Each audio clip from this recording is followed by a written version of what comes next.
msiba mkubwa sio kuvunjikiwa na majumba, sio kufiliwa, bali hata sio kufa.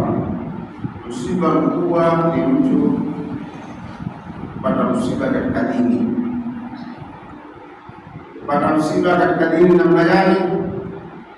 Kwamba ulikuwa mwema zamani, halafu ukabadilika ukawa mbaya, huo ni msiba mbaya. Hiyo inashinda misiba mingine. Yaani mtu akagongwa na gari, msiba wake ni mdogo kuliko mtu ambaye ameharibikiwa na dini yake. Walakin akthara nasi la ya'lamun, lakini wengi hawajui haya. Ya'lamuna dhahiran min alhayati dunya, wanajua yale mambo ya waziwazi katika uhai wa dunia. Wanaangalia magari, wanaangalia mashamba, wanaangalia majumba, wanaangalia maduka, wanaona kwamba hayo ndio mazuri na ndio kila kitu. Na ile hali mazuri zaidi mtu kutamani ni kuona kwamba mwenzako ameshika dini kushinda wewe, ufanye bidii na wewe umshinde. Katika hii Ramadhani amefunga zaidi na wewe uweze kumshinda. Katika swala yeye ameswali zaidi na wewe uweze kumshinda, ufanye zaidi. Katika sadaka yeye ametoa sadaka zaidi, ambapo tofauti watu ni kwamba wao wapenda kupokea sadaka zaidi. Wanapokuwa katika Ramadhani, wao hamu yao kubwa ni kupata wale, alafu wendechoni wale wamalize ile imeisha kuharibika. Hawajui kwamba ile kutoa ndilo la maana zaidi kuliko kupokea. Mtume sallallahu alaihi wasallam asema, al-yadul ulya khairun min al-yadi sufla, mkono wa juu ni bora na mkono wa chini si bora. Kisha akasema al-ulya hiya al-munfiqa, mkono wa juu ni ule unaotoa na mkono wa chini ni ule unaopokea. Lakini kirahisi tunafikiria kwa maskini wetu, na umaskini zaidi mkubwa ni wa imani, kosa imani kwa Mwenyezi Mungu Subhanahu wa Ta'ala. Kwa hivyo ni rehema kubwa na ni furaha kubwa kwamba tumeweza kufanya jambo la dini, tumeweza kufunga, hatukumdanganya Mungu, tumefunga kisawasawa.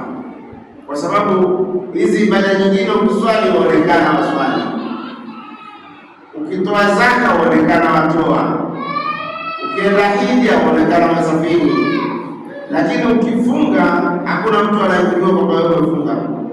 Kuna wakora wengine wakimangana na maji ya kutawadhia una kabisa na ile yale kufunga, ajifanya sukutua nusu ya tenda ndogo, kisha mdanganya Mungu.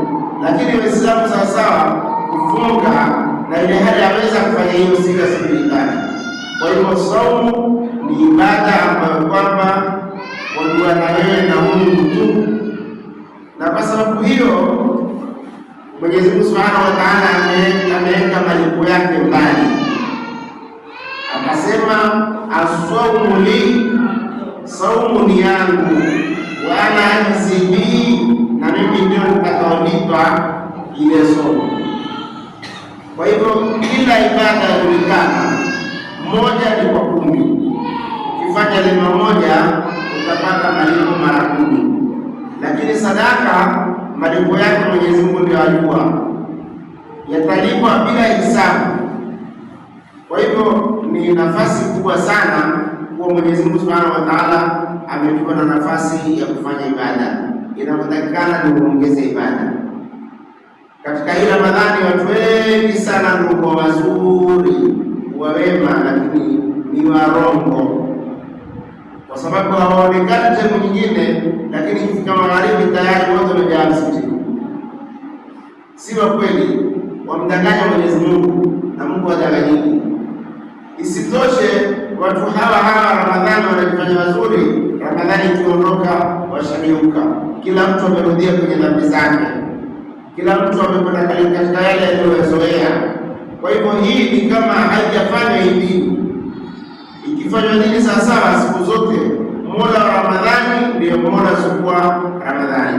Kwa hivyo hii ni shukrani kubwa. Mwenyezi Mungu ametupa hii nafasi tuipatilize, tufanye ibada, tuswali, tusilale, tusiteze, tuweke wakati wa kusoma hizbu. Una hizbu hapa msikitini mnasoma? Hakuna, makosa. Lazima muweke wakati, muwe na hizbu, musome Qur'an majumbani, kusoma Qur'an. Haya ndio yatasaidia, lakini mzigo wa sadaka hausaidii. Utaula, utacheshimoni, mambo malizika. Lakini zile hizbu ambapo wanasoma, lazima watu, wanawake, wanaume wawe na sekunde za kusoma Qur'ani. Kama hakuna sekunde za kusoma hizbu, haina maana, na tayari mmepoteza muda wenu wote. Badala ya kukaa mtu kusubiri kutaingia sadaka lini, kutapatikana mzigo lini, umekuja wageni gani, umeandikwa listi gani, ukae usome Qur'an, uswali tarawih. Haya ndio takusaidia sisi siku ya Kiyama. Lakini haya mengine tutakufa tu na tutazikwa kama mihogo, kwa sababu amali njema hatuna. Kwa hivyo ni lazima tufanye bidii ya kufanya ibada. Mawazo yetu ya ibada, haya mawazo mlionayo si ya dini, si ya ibada, ni ya ndaa, na ni mawazo ambayo kwamba yana kinyume na mafunzo ya Uislamu. Inshallah Mwenyezi Mungu atatuonyesha imani, atakabali somo zetu, na tujalie min alladhina yastami'una al-qawla fayattabi'una ahsanahu. Haya machache yatosha. Wassalamu alaykum.